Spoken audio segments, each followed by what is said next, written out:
Découvrir l'amour de Christ. Grâce de Dieu, source de salut. C'est une source de salut. Manifester la vie divine.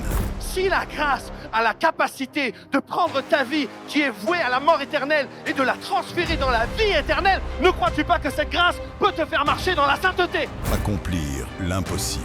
Dieu utilise Moïse, qui est bègue, qui ne sait pas parler facilement, pour en faire l'un des plus grands leaders, qui va conduire 3 millions de personnes au désert pour suivre Dieu. Impacter sa génération. Parce que vos bonnes œuvres racontent la gloire de votre Père. Quelqu'un va regarder ta vie, va dire certainement, cet homme n'est pas assez intelligent pour faire ces choses-là. Il doit y avoir un Dieu vivant et vrai. Goen Dresser Ministère. Merci à tous nos partenaires. On va prier ensemble ce matin. On va prier. Est-ce que tu es prêt à prier? Tu dois être un participant parce que je viens de dire que ce n'est pas l'affaire d'un homme qui se tient sur l'estrade avec un micro, c'est ton affaire, ça te concerne toi. L'église ici, ce matin, là, Dieu n'a pas prévu qu'il y ait un one-man show. Dieu a prévu que dans sa maison, tu puisses venir et qu'il puisse te parler. Dieu était tellement concerné par ta vie que même il a institué des ministères en se disant, bien, si toi tu n'arrives pas à prophétiser sur ta vie, je mettrai des ministères pour ton édification. Mais il dit, j'ai quelque chose pour toi. J'ai quelque chose pour toi, pour te parler, pour toi, pour faire quelque chose avec toi dans ta vie. Amen. Donc ce matin, ne passe pas à côté, c'est hyper important. En plus, tu as bravé la neige, tu as été courageux, tu as été fidèle dans des choses qui pouvaient paraître un peu compliquées d'une manière humaine. Donc va jusqu'au bout.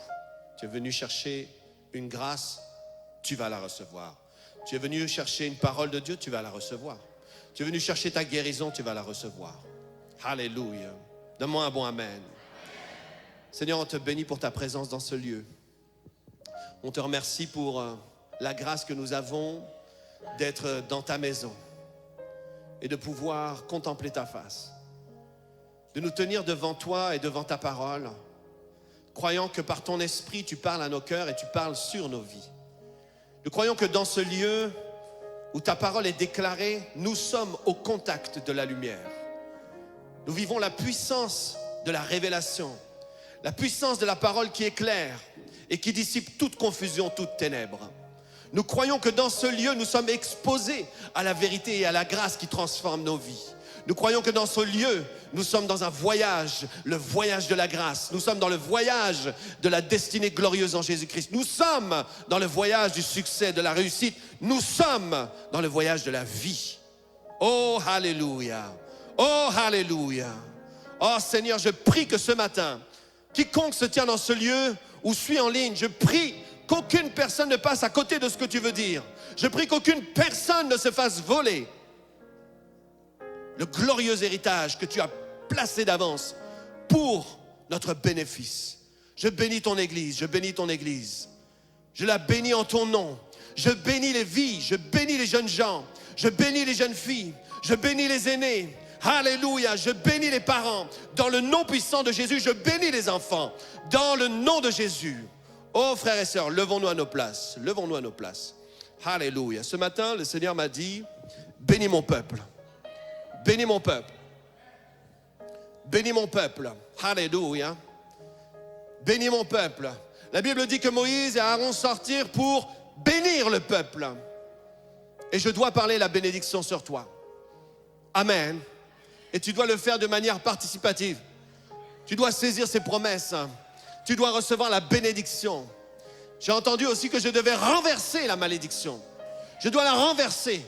Renverser sur ta vie. Oh, le diable a trop parlé. Cette semaine, il a pris un mégaphone et il a parlé dans ta tête. Et je viens pour arracher son ivraie. Je viens pour arracher l'ivraie. Je viens pour enlever ces semences de corruption. Dans le nom de Jésus. Parce que tu ne mourras pas, tu vivras. Tu ne mourras pas, tu vivras. Tu seras en santé. Tu vivras longtemps dans la joie. Tu vas changer ce vêtement de deuil. Tu vas prendre un vêtement d'allégresse. Dans le nom de Jésus. La bénédiction, c'est un vêtement d'allégresse. C'est un vêtement de louange. Je te vois avec ce vêtement. Je te vois prendre un autre vêtement. Je te vois poser ta couronne sur ta tête et dire non, je me suis fait voler cette semaine, mais c'est terminé. C'est le jour où ça s'arrête. Je parle la bénédiction de l'Éternel sur ta vie. Je parle cette bénédiction. Oh, dans le nom de Jésus, reçois la bénédiction. Reçois la bénédiction maintenant. Reçois la bénédiction dans le nom de Jésus. J'annule toute parole de malédiction qui a été prononcée contre ta vie. Je les annule. J'annule tout propos de mépris. Écoute, j'annule sur ta vie tout propos de mépris. J'annule toute conversation secrète à ton sujet dans le nom de Jésus. J'annule les fruits. J'annule ces fruits dans le nom de Jésus. Je parle la bénédiction. Oh, laisse-toi être recouvert. Laisse Dieu te recouvrir de la bénédiction. Laisse-le faire couler comme le miel sur ta vie. Le miel, c'est la bénédiction. Alléluia. Dans le nom de Jésus, je renverse tout autel qui a été dressé contre ta destinée. Je renverse toute manigance qui a été prononcée contre toi. Je renverse tout piège qui a été déclaré dans ton lieu de travail pour te faire sortir du leadership que Dieu t'a donné. Oh, je renverse ces choses-là dans le nom de Jésus. Je parle la bénédiction, je parle la promotion, je parle l'augmentation, je parle la vitalité, je parle les idées sur toi. Tu es quelqu'un qui est plein d'idées, tu es fort. Non, tu es fort. J'ai dit tu es fort, j'ai dit tu es forte. Tu es sage, tu es sage, tu es intelligente, tu sais faire, tu as du leadership, tu as la compréhension, Oh, dans le nom de Jésus, reste encore avec les yeux fermés, lève tes mains et reçois la bénédiction. Ce matin, tu as besoin de vivre la douche de la bénédiction. Oh, alléluia, dans le nom de Jésus. Laisse-moi te parler d'un contexte alors que tu es là, alors que tu es en train de recevoir la bénédiction. Je vais parler de plusieurs contextes. Après, on prêchera. Mais c'est important pour toi que tu saches que lorsque tu vas sortir de ce lieu, tu vas dire non, je suis béni. Je suis béni. Dis avec moi, je suis béni. Dis encore, je suis béni. Je ne suis pas maudit. Je suis béni. Sais-tu que même si les sorciers de ton village, même si les voyants, les devins ont parlé des choses et prononcé des pronostics pour écourter ta vie, sais-tu que tu es béni? Et que toutes ces paroles seront nulles et sans effet. Nulles et sans effet. Ah, je maudis ces paroles dans le nom de Jésus. Elles dessèchent à la racine. Tout arbre que mon père n'a pas planté sera déraciné. Oh, ta famille voulait planter l'arbre de la pauvreté. Je viens déraciner dans le nom de Jésus. Dans le nom de Jésus. Oh, on voulait planter un arbre de cancer du sein parce que maman et parce que grand-mère sont morts du cancer du sein. Ça n'arrivera pas chez toi. Tu vivras longtemps. J'ai dit tu vivras longtemps. Tu vivras longtemps. Et en santé. Oh, tu sais quoi? Je te vois dans la vigueur. Même dans ton vieil âge, tu seras dans la vigueur pour aller courir avec les petits enfants. Certains d'entre vous, vous êtes arrivés à un certain âge et vous dites « Ah, je commence à ralentir ». Mais Dieu est en train de te dire « Visualise, parce que la vie que j'ai prévue pour toi, c'est que même quand tu seras vieux, tu seras encore jeune. » Amen, amen, amen. Je renverse cette malédiction. Savez-vous qu'il y a eu un temps où Esther, du temps d'Esther, il s'est produit quelque chose de spécial.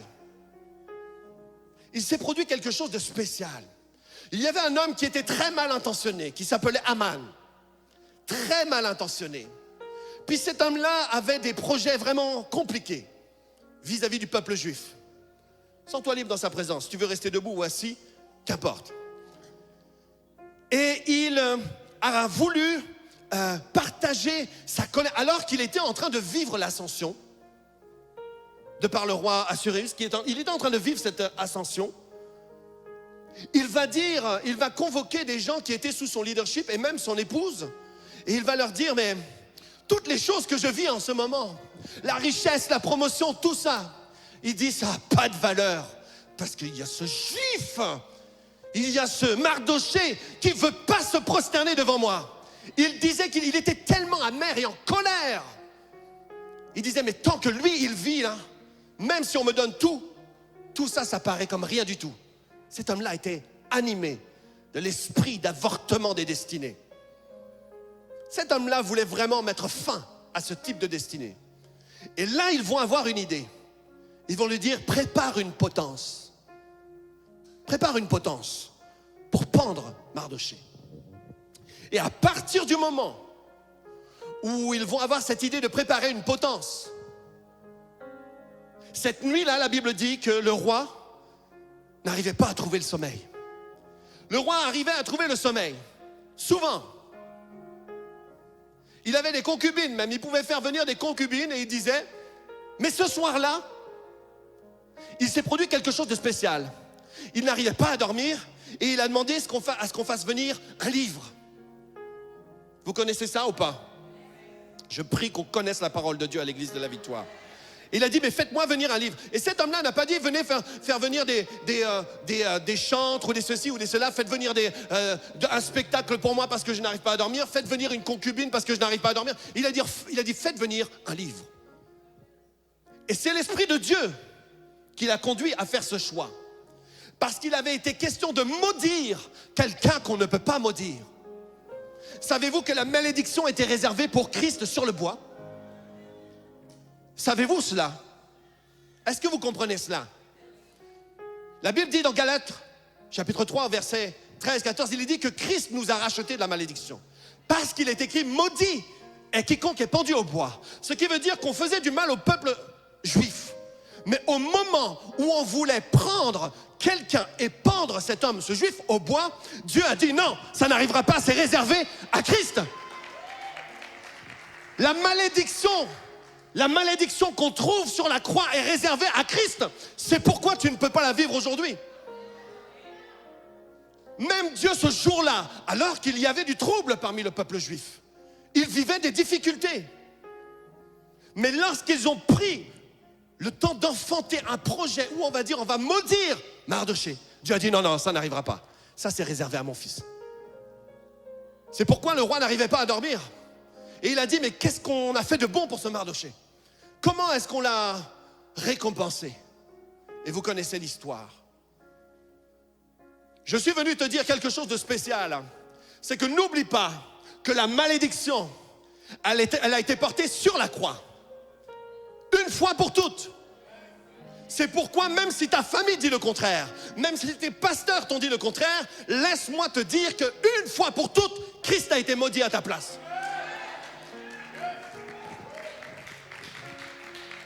Christ a été maudit à ta place.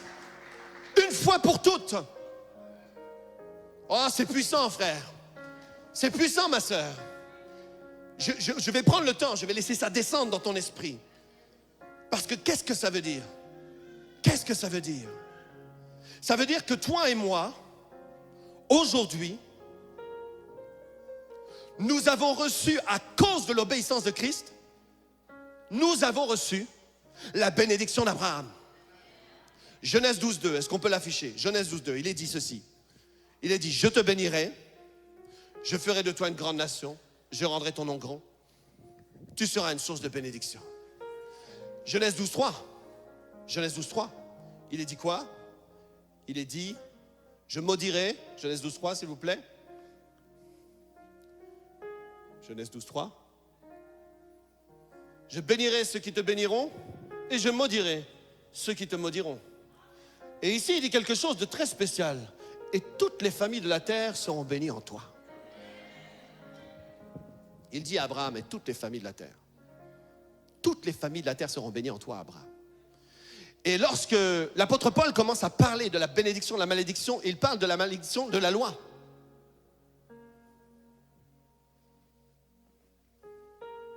Il dit Christ nous a rachetés de la malédiction de la loi. Est-ce que la loi est une malédiction? Est-ce que la loi est une malédiction? Il dit Christ nous a rachetés de la malédiction de la loi, c'est-à-dire il nous a rachetés de cette malédiction qui dit qu'on est obligé de bien performer pour pouvoir obtenir la bénédiction.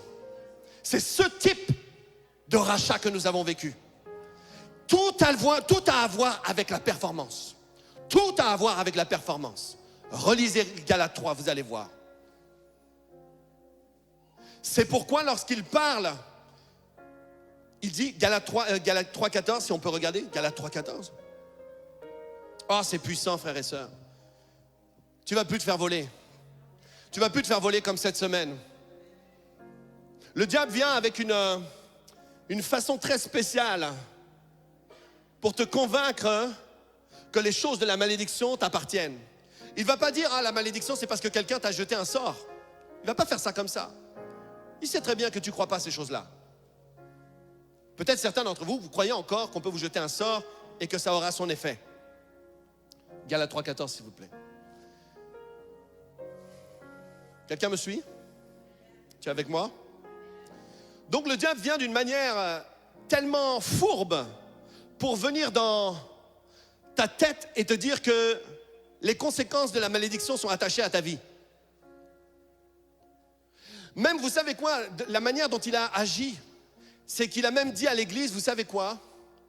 Je vais prendre les choses de la malédiction et en faire je vais en faire des signes de piété. Le diable a fait ça dans l'église. Le vœu de pauvreté, par exemple, quelqu'un qui fait le vœu de pauvreté, et c'est pas parce qu'il est méchant ou quoi que ce soit, comprenez-moi bien, je veux ridiculiser personne. Mais quelqu'un qui fait le vœu de pauvreté a été quelque part séduit par un esprit méchant qui lui dit, je te rends complice de la malédiction. Tu vas travailler avec la malédiction. Je te rends partenaire de la malédiction parce que la pauvreté, c'était le résultat de la malédiction. Comme la pauvreté est le résultat de la malédiction, c'est-à-dire de la désobéissance, quelqu'un qui fait le vœu de pauvreté fait le vœu de s'associer à la désobéissance. Il ne le fait pas de plein gré. Il ne le fait pas parce qu'il a envie de désobéir à Dieu. Au contraire, il veut obéir à Dieu. Mais la façon dont le diable a travaillé, c'est en transformant les choses qui étaient clairement la malédiction, en faisant comme si c'était des signes de piété. Et aujourd'hui, nous avons du mal à distinguer ce qui est de la véritable bénédiction et ce qui est de la malédiction. Toi, tu n'es pas maudit. Tu sais quoi, souvent on va te dire, lis de Deutéronome 28, versets 1 à 14, puisque c'est les versets de la bénédiction. Mais il y a un travail encore peut-être meilleur, supérieur à celui-ci. Tu es avec moi? Il y a peut-être un travail qui est supérieur à Deutéronome 28, 1 à 14. C'est de travailler sur la suite du chapitre et de regarder tout ce qui a trait à la malédiction et dire, jamais j'y toucherai pas. Jamais j'y toucherai. Je ne toucherai pas à la malédiction. Je ne vivrai pas dans la malédiction. Je ne vivrai pas dans la malédiction. Je refuse que ma vie transpire la malédiction. Il ne faut pas que tu meures en étant malade. Il ne faut pas que tu meures en étant pauvre. Il ne faut pas que tu meures en étant triste. Tu peux choisir de mourir comme Charles Capps dans son fauteuil avec un sourire sur le visage. Alléluia! Frères et sœurs, c'est maintenant que ça se décide. C'est maintenant que ça se décide. Et c'est demain encore que ça se décide. Et c'est pour le restant de tes jours que ça se décide, où tu vas dire, je vais mourir avec le visage en paix, sans souffrance, après une longue vie rassasiée de longs jours, ayant accompli sous le soleil tout ce que je devais faire.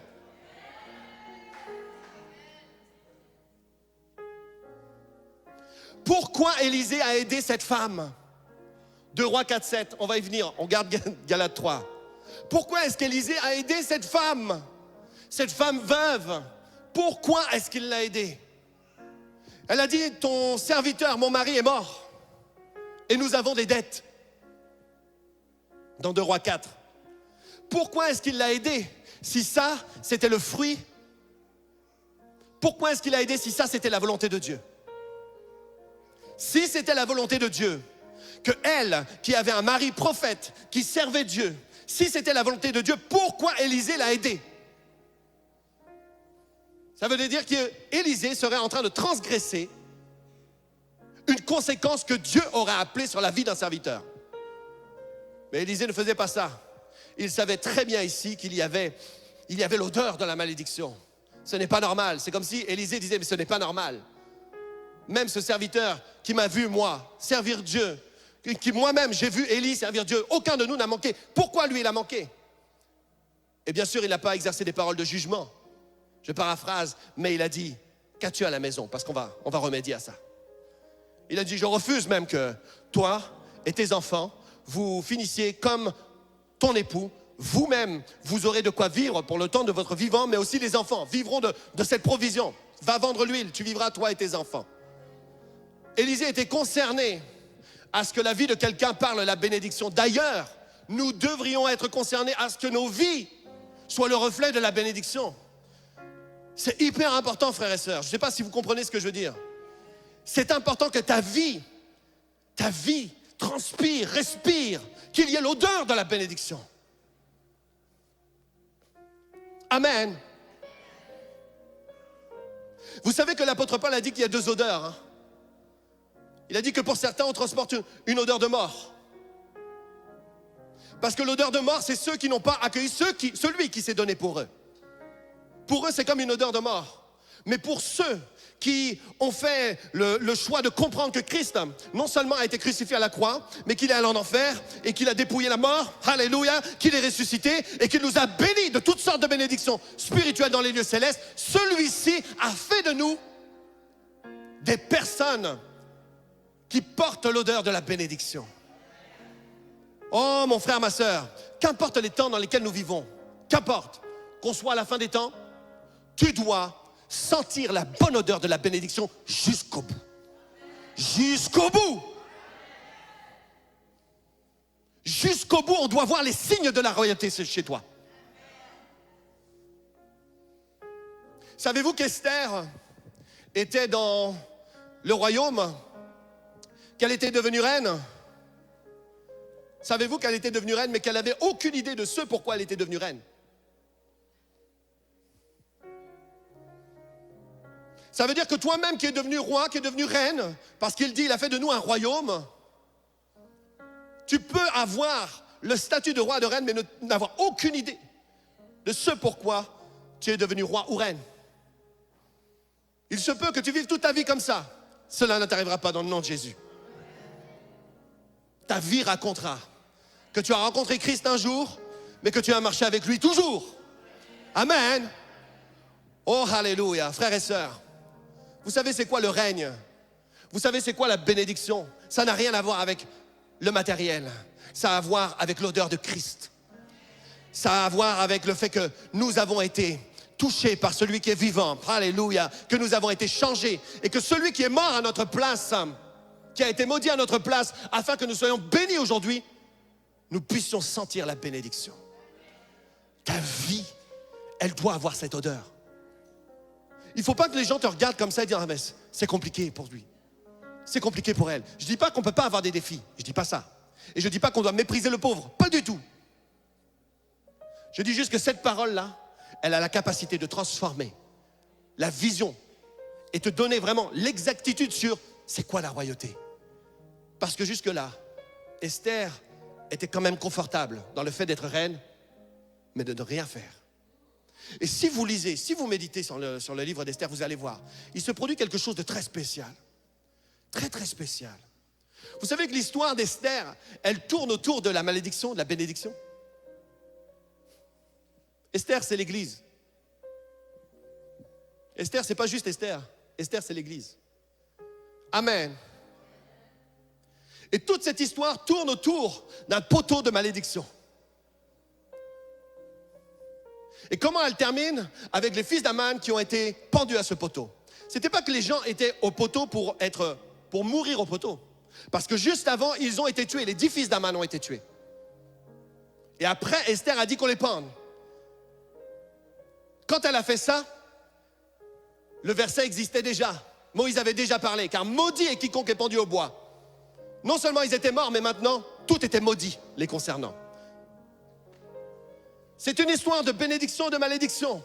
C'est une histoire qui a un poteau qui va être érigé, qui va être mis en place. C'est celui de Christ où il sera exposé. Parce que maudit est quiconque est pendu au bois. Et si je regarde bien, sur la croix, c'est ce qui est maudit, celui qui est maudit, c'est Christ. C'est Christ qui est maudit. Et c'est ton ancienne vie qui s'en va en enfer avec Christ. Et lorsqu'il ressuscite, tu ressuscites avec lui. C'est puissant, frères et sœurs. C'est puissant. Vous savez, lorsque j'ai eu la révélation de la bénédiction en 2018, j'ai tellement crié de joie dans ma maison. C'est comme s'il y a eu tout un poids qui est tombé. Tout un poids, une lourdeur. Et je marchais en tant que chrétien, frères et sœurs. J'étais un chrétien qui servait Dieu, qui servait dans l'église, qui aimait Dieu. D'accord? J'essayais de marcher comme un bon chrétien, comme tout le monde. Mais il y avait une lourdeur sur ma vie, la lourdeur de la performance. La lourdeur de la performance. Vous imaginez quand même que l'apôtre Paul a dit, Galates 3,14, allons-y. Galates 3,13, allons-y. Galates 3,13 et après on va aller sur 14. Galates 3,13. 13. 13. Bon, Christ nous a rachetés de la malédiction, s'il vous plaît, équipe, travaillons ensemble. Christ nous a rachetés de la malédiction de la loi, étant devenu malédiction pour nous. Étant devenu malédiction pour nous. Mais vous voyez ce que dit l'apôtre Paul. C'est compliqué quand même. Vous imaginez que l'apôtre Paul est en train de parler dans un temps où il y a toute la diaspora juive, et lui, il appelle ça la malédiction de la loi. Jusque-là, la loi avait un piédestal. Un piédestal. Ça veut dire qu'aujourd'hui, j'aimerais tellement pouvoir vous parler avec transparence. Seigneur, donne-moi la sagesse. Donne-moi la sagesse d'enseigner ta grâce. Donne-moi cette sagesse.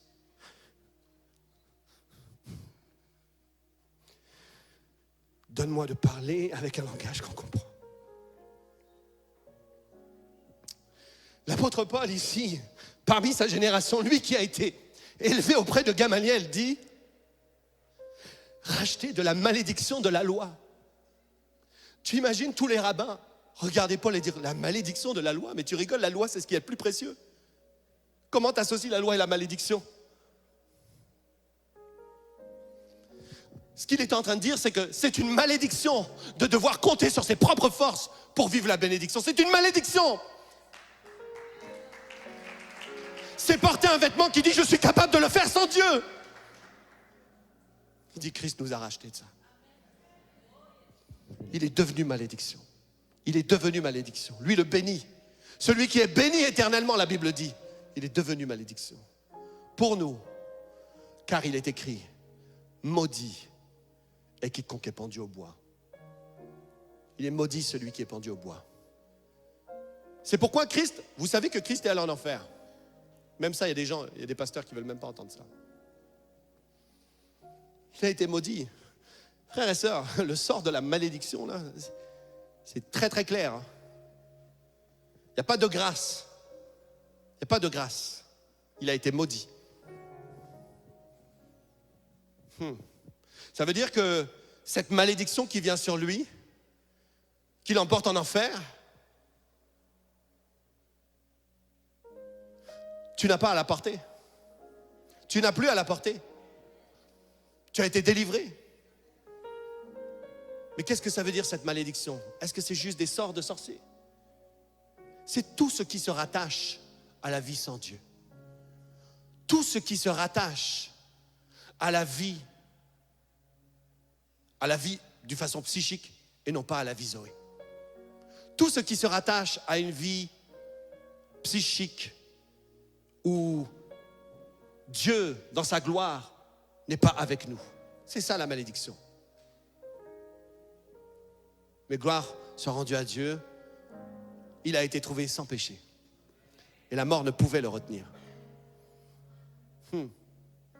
La mort ne pouvait le retenir. C'est pourquoi il est ressuscité. Et bien plus, nous sommes ressuscités avec lui. Nous sommes ressuscités avec lui. Tu dois vivre aujourd'hui comme un ressuscité. En vrai, il y aura l'avènement, on sera enlevé dans les nuées, soit on va le vivre de notre vivant, soit la génération après nous. Et j'ai envie de dire, qu'importe le moment où ça arrive, mais ça arrivera, c'est sûr. Même si on doit aimer l'avènement, comme l'enseigne l'apôtre. Mais jusque-là, ta vie aura l'odeur de la bénédiction. Elle doit l'avoir. Oui, mais dans les derniers temps, il y aura des temps difficiles. Dans les derniers jours, il y aura des temps difficiles. C'est vrai, mais dans ces temps-là, dans ces temps de haute pression, dans ces temps compliqués, la Bible dit que Mardochée a été établi et que les rois avaient peur. Ils procuraient une certaine crainte sur 127 provinces. 127 provinces. Tellement la malédiction avait été maudite et la bénédiction était venue sur lui. Ça, c'est toi. Ça, c'est toi. Ça veut dire que cet homme pour qui on avait préparé une potence, c'est toi. C'est pour toi qu'on a préparé une potence. Peut-être que tu es allé au CHUM de Montréal, au CHU de je ne sais pas où. Peut-être que tu es là et qu'on t'a préparé une potence là-bas. C'était sans compter que la potence, il y avait déjà quelqu'un dessus. C'est Christ. Pas de place pour deux sur cette potence. Alléluia. Et même, tu sais quoi, j'ai envie de dire, par substitution, quelque part, tu es allé avec lui. Parce qu'il dit, nous avons été crucifiés avec Christ. Oh, gloire à Dieu. Gloire à Dieu, gloire à Dieu, gloire à Dieu. Je prends le temps, mais je sais que pour certains d'entre vous, c'est que ça commence à descendre. Ça commence à venir. Et quand tu découvres que tu es béni, tu refuses de vivre en dessous des standards divins. Tu refuses. Tu dis, je ne vivrai pas comme ça. 1000 tombent à mon côté, 10 000 à ma droite. Mon chiffre, c'est 11 001. Quand on fait des expériences, tu sais, dans le laboratoire, eh bien, dis-toi qu'il y a une personne qui porte le numéro 11 001. Oh, pourquoi il ne vit pas la même chose que les autres? Tous les rats sont morts. Mais nous avons un rat qui résiste à tout. Alléluia. Nous avons quelqu'un qui résiste à tout. Ah, le Covid va le faire mourir. Il résiste. Alors le vaccin du Covid va le faire mourir. S'ils boivent quelques breuvages mortels, cela ne fera aucun mal. Alléluia. 11 001. 11 001. C'est le chiffre que je porte. C'est-à-dire qu'il y a 11 000 pour prouver une certaine finalité et moi je suis une autre finalité. Oh, alléluia. Alléluia. Est-ce que tu peux te voir là comme l'élément 11 001? On devrait faire un film. Il y en a 1000 qui tombent d'une telle manière. Ils tombent du côté gauche. Et pourquoi du côté gauche? On ne sait pas. Mais là, c'est le vent de panique parce qu'ils sont tous tombés. Et là, comme tout le monde a vu, les 10 000 ont vu les 1000 tomber, ils vont dire certainement ça nous arrivera. Parce que ce que je crains, c'est ce qui m'arrive. Ce que je redoute, c'est ce qui m'atteint. Du coup, la foule est tombée. Mais 11 001 a regardé. Il a dit de tes yeux seulement. De tes yeux seulement. Tu verras la rétribution des méchants. Oh, Rabasheke Badazoko.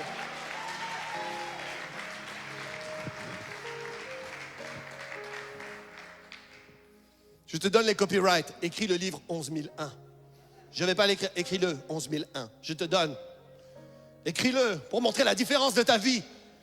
Montrer comment toi, tu n'as pas eu la même issue que tout le monde qui mourait dans ta famille. Que toi, tu n'es pas mort du cancer comme les autres. Oh oui, il y avait une potence familiale, mais Christ a vu la potence, il a dit, c'est moi qui vais y aller à ta place. Christ a vu là où on mourait, là où on avait érigé quelque chose pour te faire mourir, il a dit, c'est moi qui vais là-bas. Don't move, I got you. Christ a dit, bouge pas. Je vais m'en occuper. Oh, frères et sœurs, c'est puissant. C'est puissant. C'est pas que la maladie, c'est pas que la pauvreté, c'est toutes les paroles de limitation qui ont été dites à ton sujet. Tout ce qui a été dit, tu n'y arriveras pas. Tout ce qui a été dit, toi, de toute façon, tu es le genre de nom qu'on ne connaît pas. Je vous ai déjà dit. Il y a des noms qui résonnent sur la terre et d'autres qu'on ne connaît pas sur la terre, mais au ciel, il y a des noms qui résonnent bien plus fort. Tu seras surpris. Toi, des fois, on croit qu'on va juste voir l'apôtre Paul avec David, avec Abraham, et à côté, on verra des gens comme, justement, Reinhard Bonnke, on verra des gens comme ça. Mais il y aura peut-être des gens que tu ne pourras pas reconnaître. Ou bien tu les reconnaîtras par l'Esprit de Dieu. Mais ces gens-là, tu ne diras pas, mais j'ai lu quelque chose à leur sujet. C'est la vie de quelqu'un d'autre qui parle pour eux. Je vous ai déjà dit, la vie de Paul, c'est Barnabas qui a parlé pour lui. Oh frères et sœurs, Barnabas a parlé pour lui. Je peux vous assurer qu'à la fin de sa course, Paul a retrouvé Barnabas et a dit hey, merci mon frère, merci. C'est vrai, on s'était séparés, mais merci pour ton investissement dans ma vie. Oh, gloire à Dieu. Gloire à Dieu. C'est pour ça qu'aujourd'hui, si tu regardes ta vie, d'accord? Tu regardes ton entourage. Tu regardes la famille d'où tu viens. Tu regardes ta culture.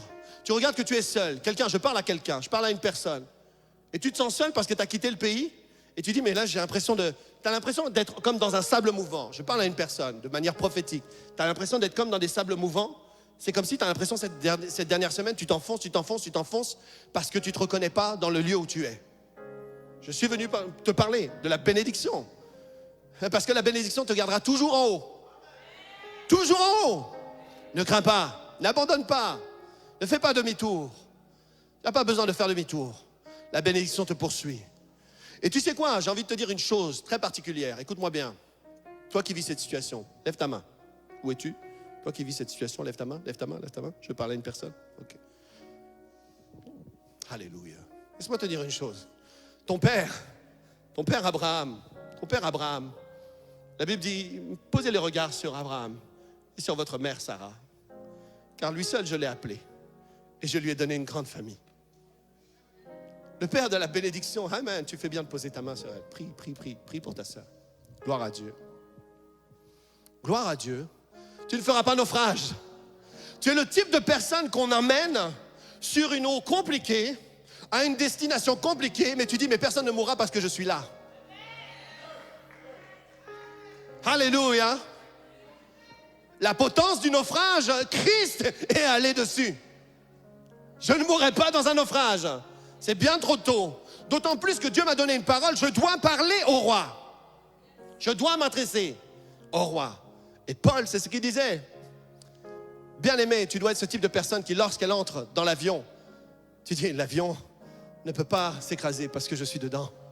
Amen. Amen. Amen. L'église ne peut pas fermer parce que je suis dedans.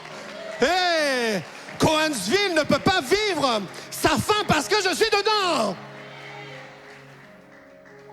Je suis le juste qui parle pour la ville. Je suis le juste qui parle pour la maison. Je suis le juste qui parle pour la famille. Je suis le juste qui parle pour le pays. Tu es le juste. Tu es la juste. C'est toi cette personne qui fait que l'équilibre... Et tout le monde dit, mais attends, c'est compliqué quand même. C'est un naufrage. Les vagues passent par-dessus, on a dû jeter tout. Mais toi, tu es cette personne qui maintient même l'épave. L'épave continue de naviguer parce que tu es là. C'est toi qui soutiens l'épave. Il y a des gens qui pensent qu'ils sont sur une épave et que ça va couler. Ils disent, non, mais c'est toi, c'est parce que tu es là que l'épave, elle est là. Mais dès que tu vas sortir, ça va tout être un fracas. Ça tient parce que tu es là. C'est toi. Tu respires la bénédiction. Tu es béni. Tu es béni. Béni. Tu es hautement favorisé dans le bien-aimé. Wouh! Tu es hautement favorisé dans le bien-aimé. Dieu n'a pas honte de toi. Il dit, regardez le béni. Regardez mon béni. C'est mon béni. Ah, mais non, il faut appeler un devin. Appelons Balaam. Balak va appeler Balaam. Et Balaam qui est là, qui est un devin, et il va lui dire, est-ce que tu peux maudire ce peuple? Est-ce que tu peux le maudire? Parce qu'ils sont très, très spéciaux. Il y a beaucoup trop de monde. Ils vivent la bénédiction. Et même celui qui a été appelé à maudire le peuple, il disait, mais je ne peux pas. J'essaye, mais je ne peux même pas le maudire. Comment je pourrais maudire ce que Dieu a déjà béni? Et vous savez ce qu'il dit? Lorsqu'il a parlé, là, c'est trop bon, trop bon. Dis, c'est trop bon. Si tu connais la Bible, c'est trop bon. Si tu ne connais pas la Bible, eh bien après, tu vas aller lire l'histoire de Balaam et Balak. Mais Dieu va dire par la bouche de Balaam, celui qui a été employé à maudire, hein, imagine que ça c'est quelqu'un dans l'entreprise qui doit parler contre toi. Imagine que c'est quelqu'un dans la famille qui doit parler contre toi. Celui qui a été employé pour aller dire, voici ce qu'il a fait, voici ce qu'il a fait, voici ce qu'il a fait, condamné, jugé, condamné, accusé. Potence, potence, potence, potence, potence. Celui qui vient pour dire potence, dans sa bouche, il dit, ah, mais comment? Je ne trouve pas d'iniquité en Israël. C'est ça qu'il dit. T'imagines que sa bouche même pouvait dire, je ne trouve point d'iniquité en lui. Je prie que tu comprennes ce que je dis. En vrai, c'est tellement puissant. Ça veut dire que même l'accusateur, lorsqu'il vient avec son cahier, son carnet, avec toutes tes fautes dessus, pour dire potence, potence, potence, il a mal agi, mal fait, mauvaise performance. Quand il arrive pour ça, même Dieu change tout ça. Pour dire toute langue qui s'élèvera en justice contre toi, tu la condamneras. C'est-à-dire nul et sans effet. Alléluia. Je n'ai pas prêché mon message. Hein. C'est bon quand même? Ça n'a rien à voir. Hein? Praise the Lord. Oh, God is good. Dieu est bon. Dieu est bon. Je renverse la malédiction. Je renverse les pensées de limitation dans le nom de Jésus. Oh, tu vas y arriver. Tu vas y arriver. Tu vas y arriver. Dis avec moi, je vais y arriver. Je veux te dire une chose. Tu es prêt? J'ai dit, tu es prête? Pourquoi tu as répondu? Ton comme, j'ai dit, ouais. J'ai dit, tu es prête? Maintenant, j'ai dit, tu es prêt? Tu es prêt? À cause de la bénédiction sur ta vie.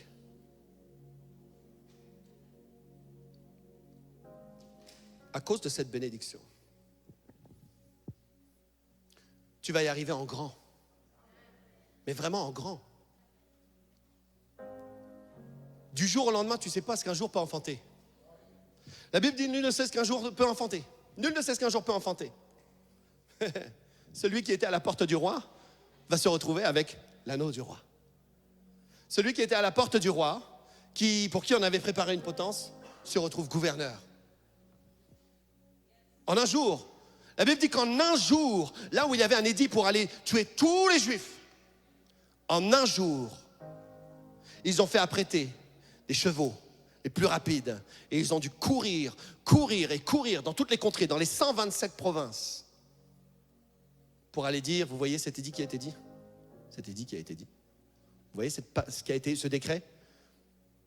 Eh bien, le peuple aura le droit de se défendre. Il aura même le droit de piller.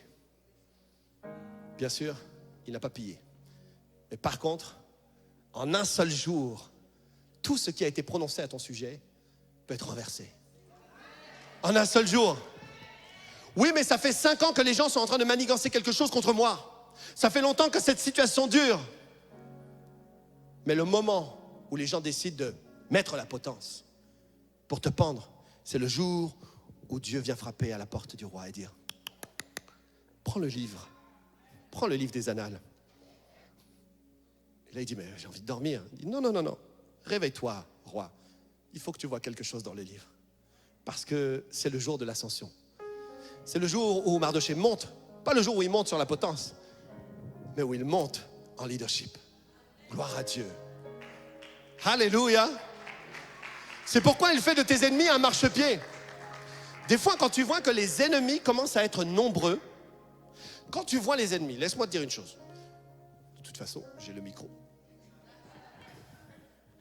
Quand tu vois les ennemis qui commencent à t'attaquer, d'accord? Par plusieurs, puis c'est fatigant. Tu vas dire, ah, ça c'est compliqué. Mais d'un coup, quand ils viennent comme un seul chemin, parce que là ils sont organisés, sache que leur fuite est vraiment proche. À partir du moment où les choses deviennent de plus en plus intenses, elles annoncent leur fin. À partir du moment où la malédiction qui est prononcée sur ta vie devient de plus en plus intense, elle annonce sa fin. Amen. Oh, tu es béni. Tu es vraiment béni en Jésus-Christ. Tu es un peuple à part. Tu es un peuple à part. Alléluia. Mardochée va dire à Esther, mais et si ce n'était pas pour un temps comme celui-ci que tu es parvenu à la royauté? Tu es parvenu à la royauté pour un temps comme celui-ci. Laisse-moi te dire que tu es arrivé dans ce temps à la royauté, ce temps compliqué au niveau peut-être des affaires, compliqué au niveau de l'immobilier, compliqué au niveau de l'éducation des enfants, compliqué au niveau de trouver du travail, compliqué au niveau de la santé parce qu'il y a beaucoup de choses, des poisons. Tu es arrivé dans ce temps à la royauté parce que justement, tu portes en toi une grâce particulière. Tu portes la bénédiction. Et à partir du moment, Mardochée qui éduquait, qui avait Esther, c'était comme sa fille. D'accord? C'était sa nièce. On parle ici comme de l'adoption en fait. Quand je vous dis, c'est l'Église. Ici, il lui donnait des ordres et elle exécutait les ordres. À partir du moment où il va lui dire, mais et si c'était pour un temps comme celui-ci que tu étais parvenu à la royauté, il va y avoir un déclic chez la reine. Vous lirez ça. Tout de suite après, elle commence à prendre sa responsabilité, son leadership. Et c'est même elle qui va donner des ordres à Mardochée. Les choses vont changer. Parce que l'Église aujourd'hui, c'est Esther. C'est Esther qui a reçu la royauté, mais qui ne sait pas pourquoi elle a reçu la royauté. Mais au moment où on lui dit, c'est pour un temps comme celui-ci, c'est à ce moment-là qu'elle devient responsable et qu'on commence à prendre des initiatives. Là, elle prend des initiatives et elle prend son leadership et elle commence à être audacieuse et prendre des pas de foi. Et elle fait pas comme d'habitude. À ce moment-là, elle prend son parement royal, elle prend son vêtement royal. C'est elle qui... En fait, à ce moment-là, le roi, c'est lui qui appelait les concubines. S'il les appelait plus, elles ne devaient plus revenir. Si tu te présentais devant le roi sans avoir été appelé, tu mourrais. Mais ce jour-là, quand elle a ce déclic, mais attends, c'est vrai, j'ai été appelé à la royauté et je prie que ce soit ton déclic aujourd'hui. Attends, j'ai été appelé à la royauté. Il faut que j'arrête de me cacher. Il faut que je fasse ce que Dieu m'appelle à faire. Je dois me lever pour ce peuple. Je dois faire quelque chose pour cette génération. Je dois manifester la vraie royauté. Je ne suis pas comme les concubines. Je suis une reine. Je suis la reine Esther. Je ne suis pas comme les autres. Je ne suis pas une quelconque. Moi, je suis la reine. Elle a pris son manteau. Elle a pris sa couronne. Elle est allée devant le roi. Et là, elle a été audacieuse. Et le roi, en fait, il était tellement content de la voir. Tellement content. Il lui a entendu le sceptre. Et il lui a dit, vous savez quoi? Demande-moi ce que tu veux. Demande-moi ce que tu veux. Est-ce que tu veux la moitié du royaume? 63 provinces et demie. Tu vois la province du Québec? C'est comme si le roi disait à Esther, je veux t'en donner 63 comme ça. C'était peut-être plus petit. Mais le royaume de ce roi s'étendait depuis l'Inde jusqu'à l'Éthiopie. C'était big. C'était grand. Et il lui dit, je te donne la moitié. Puis il n'arrêtait pas de répéter ça. Non, mais je te donne la moitié. Je te kiffe, Esther. I love you. Je suis fou de toi. Je ris pour toi. Je suis fier de toi. Oh, gloire à Dieu. Excusez-moi, on coupera ça. Hein? Pas pour en faire un reel. Hein? I don't care. Tu es béni. Il y a 63 provinces qui t'attendent. Il faut juste encore que tu saches où se trouve ton parement royal.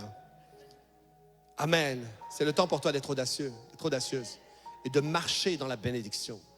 Quand tu vas marcher dans la bénédiction de l'Éternel, qui enrichit, qui ne se fait suivre d'aucun chagrin, ça n'a rien à voir avec l'argent. Honnêtement, les gens qui disent la bénédiction sur ce second plan, je dis misère. Que Dieu nous aide. Que Dieu nous aide. C'est tellement puissant. D'ailleurs, je ne comprends même pas comment on peut dire que la bénédiction, c'est un sujet futile quand Christ nous a rachetés de la malédiction de la loi, car il est écrit maudit et quiconque est pendu au bois. Ah, futile. Ça veut dire que tu ne le vois plus. Tu ne le vois plus, toi à qui il a été dépeint comme un crucifié. Oh, Galate dépourvu de sens. Est-ce que c'est par la loi ou par la prédication de la foi que vous avez reçu l'Esprit? Vous voyez bien que cette bénédiction qui a fait que vous puissiez recevoir l'Esprit, c'est-à-dire la promesse faite à Abraham, comment vous pouvez dire c'est une futilité? Comment vous pouvez dire on préfère la loi? Comment vous pouvez dire ça? Ça n'arrivera pas à l'église de la victoire. D'ailleurs, vous savez quoi? Il y a un très bon livre ici qui s'appelle « Richement béni ». Vous êtes richement béni. Amen. Tu devrais te le procurer et le lire et le méditer et le méditer et le méditer. Tu devrais le méditer, tu sais pourquoi? Moi, je l'ai lu au moins 3 fois, ce livre. Tu sais pourquoi tu devrais le méditer? Parce que c'est fini, là, les vols. C'est fini de te faire braquer dans ta destinée. C'est terminé. À partir du moment où tu découvres, mais je suis béni. Parce que le problème qu'on a avec la loi, c'est qu'elle te fait croire que Dieu n'est pas avec toi ou qu'il est avec toi occasionnellement. Alors que la bénédiction, c'est d'avoir Dieu dans sa vie. Amen. Donc si tu le médites, peut-être que tu perdras des amis chrétiens évangéliques. C'est pas grave, tu les retrouveras au ciel. Sans les chicanes. Amen. Médite-le. Quand j'ai eu ma révélation sur la bénédiction de l'Éternel en 2018, ma vie a tellement changé. Mon message intérieur, tu sais, il y a plein de messages dans le monde, hein. Il y en a plein sur YouTube, il y en a des bons, des pas bons. Mais le plus important, c'est le message que tu as à l'intérieur de ton cœur, là. C'est ça qui va dicter. C'est ça, ça va dicter ta vie, hein.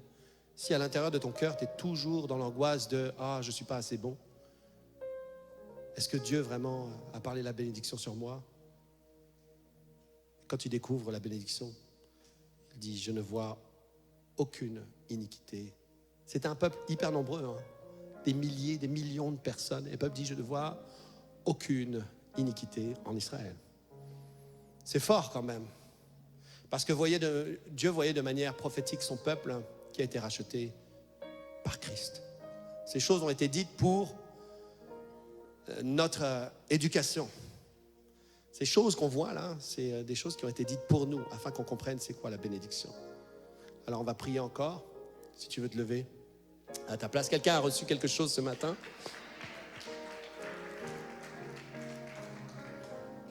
Toute parole qui a été prononcée contre toi, pour dire tu ne pourras pas être un chef d'entreprise, pour dire tu ne pourras pas réussir dans les affaires,